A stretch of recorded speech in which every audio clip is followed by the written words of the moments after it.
નમસ્કાર. નવપ્રવાહ ગુજરાત ન્યૂઝમાં આપનું હાર્દિક સ્વાગત છે. ચૂંટણીને લઈને વડોદરા પોલીસ કમિશનરની પત્રકાર પરિષદ. કડક બંદોબસ્તની જાહેરાત.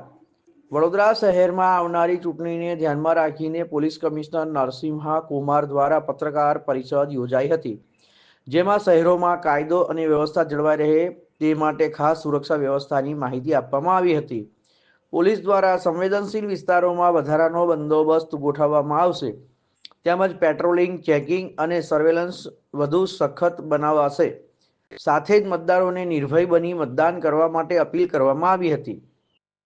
પોલીસ કમિશનરે ચેતવણી આપી છે કે ચૂંટણી દરમિયાન કોઈપણ પ્રકારની ગેરકાયદેસર પ્રવૃત્તિ અથવા અશાંતિ ફેલાવનાર સામે કડક કાર્યવાહી કરવામાં આવશે. राज्य चूंटणी पंच द्वारा 1 एप्रिल 2026 रोज तालुका पंचायत, जिला पंचायत અને નગરપાલિકાઓના ચૂંટણીની જાહેરાત કરવામાં આવેલ છે અને તેના સાથે જ આદર્શ આચારસંહિતા અમલમાં આવી ચૂક્યા છે.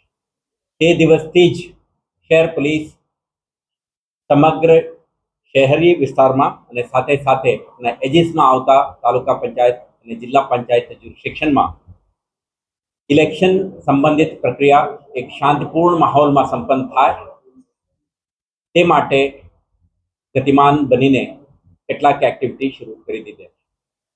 તમે જાણો છો કે થોડા સમય પહેલા રાજ્ય પોલીસ દ્વારા કેટલાક ઇન્સ્પેક્ટરોના નવા નિયુક્તિ પણ થયું છે. આના પરિપ્રેક્ષમાં આપણે આંતરિક બદલીઓ પણ થઈ ગઈ છે. એટલા માટે આજે તમામ થાણા અમલદારો, પોલીસ ઇન્સ્પેક્ટર સંવર્ગના અધિકારીઓ, ACP, DCP, additional CP, joint CPO માટે એક 2 કલાકની એક બ્રીફિંગ સેશનનું આયોજન કરવામાં આવ્યું હતું. આમાં ઇલેક્શનની પ્રક્રિયા, જોડાયેલ સ્ટેકહોલ્ડરો અને સમગ્ર પ્રોસેસમાં એક ન્યાયિક મુક્ત વાતાવરણમાં, શાંતિપૂર્ણ માહોલમાં ઇલેક્શન સંપન્ન કરવા માટે પોલીસની ભૂમિકા, જવાબદારીઓ અંગે આપણે સેન્સિટાઇઝ કરી છે અને તે અંગેની વિગતવારની એક્શન પ્લાન પણ આપણે તૈયાર કર્યો છે. આના ભાગરૂપે ને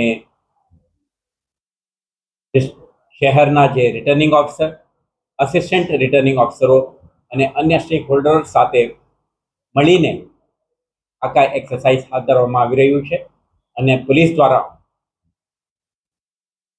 એક માહોલ બને તે માટે anti social elements, non criminals, potential disrupter સામે ક્રેકડાઉન, જે ગુનેગારો વિરુદ્ધમાં આપણે ન્યાયિક પ્રક્રિયા ચાલી રહ્યું છે, જેમના વિરુદ્ધમાં સમન્સ, વોરંટ, નોન બેલેબલ વોરંટનું ઇસ્યુ થયું છે, એના ભજવણી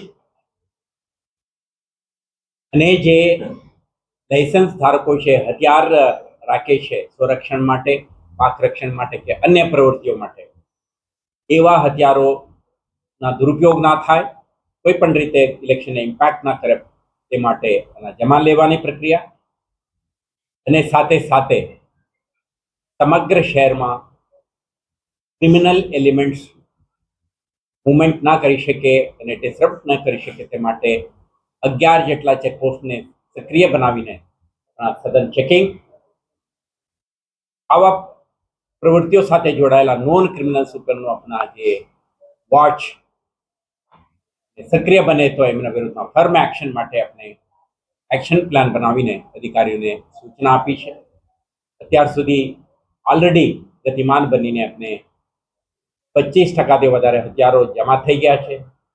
ગઈકાલે પણ તમે જોયું છે વાહન ચેકિંગના ઝુંબેશ શરૂ કરીને 25થી વધારે ડ્રંક એન્ડ ડ્રાઇવિંગના કેસો, 135 હેઠળના જે જાહેરનામા ભંગ કરે અને હથિયાર લઈને ફરે એવા તત્વો વિરુદ્ધમાં આપણે ક્રેકડાઉન કરી છે.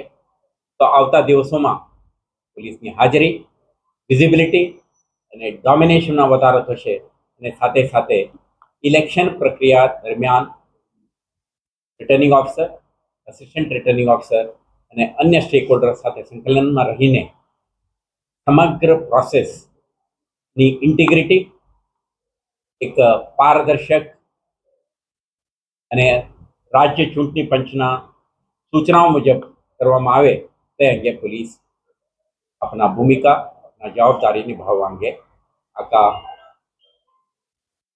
પ્લાન ઓફ એક્શન તૈયાર કરીને અમલમાં મૂકીશ.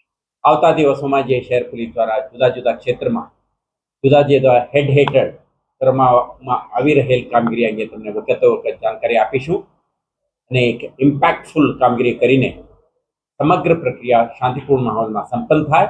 26માં થતા મતદાનના દિવસમાં પણ સરસ માહોલ બની રહે તે માટેના આપણા બંદોબસ્ત સ્કીમ પણ આપણે રૂપરેખા તૈયાર કરી છે અને 28 તારીખના જે મતગણતરી છે તે અંગે પણ આપણે કાઉન્ટિંગ સ્ટેશન્સ ઉપર પણ બંદોબસ્ત અંગેનું આખા પ્લાનિંગ થઈ રહ્યું છે. તો આજથી 30 તારીખ સુધીના તમામ પ્રક્રિયામાં શહેર પોલીસ સતર્ક, વિજિલન્ટ અને ડોમિનન્ટ બનીને આ પ્રક્રિયામાં શાંતિ સુવ્યવસ્થા બની રહે તે અંગે કાર્યરત રહેશે. ત્યારના જે એક્ઝિસ્ટિંગ માર્ગદર્શન છે આપણે કહીએ છીએ વલ્નરેબિલિટી મેપ, તો આમાં ક્રિટિકલ અને નોન ક્રિટિકલ તરીકે આપણે કહીએ છીએ. આના હિસાબે આપણા તેનાથી તૈયાર થશે. આ એક્સરસાઇઝ અત્યારે ગતિમાન થયું છે. થોડા દિવસમાં આના એક્સરસાઇઝ પૂર્ણ થશે ત્યારે સંબંધિત અધિકારીઓ દ્વારા આ અંગે નિર્ણય લેવાશે.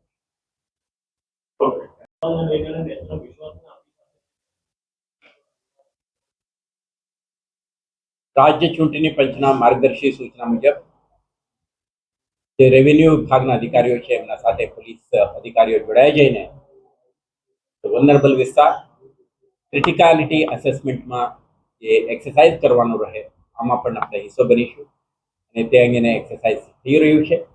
કોઈ પણ વિસ્તારના વલ્નરેબિલિટીને ધ્યાને રાખીને વધારાના પ્રિવેન્ટિવ મેજર્સ, ડોમિનેશન એક્સરસાઇઝ અને મતદાનના દિવસે કરવાની થતી કાર્યવાહી અંગે પણ આપણે એક્શન પ્લાનમાં